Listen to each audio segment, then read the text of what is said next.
रायघर लो voltage समस्या को नहीं विद्युत कार्यालय विक्षोभ प्रदर्शन।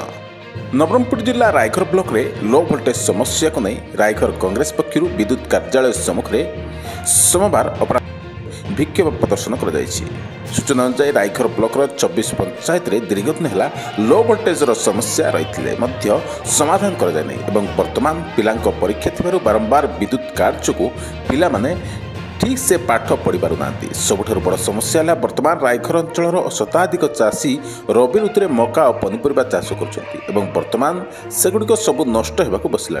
चाषी निजर समस्त संबल चाष विनियोग करुवा बेले लो भोल्टेज जोगु चाषी निज जमी में पानी मड़े पार ना। समस्त समस्या को दृष्टि रखी शताधिक चाषी विद्युत कार्यालय घेराव कर विक्षोभ प्रदर्शन कर समस्यार तुरंत समाधान दाबी कर।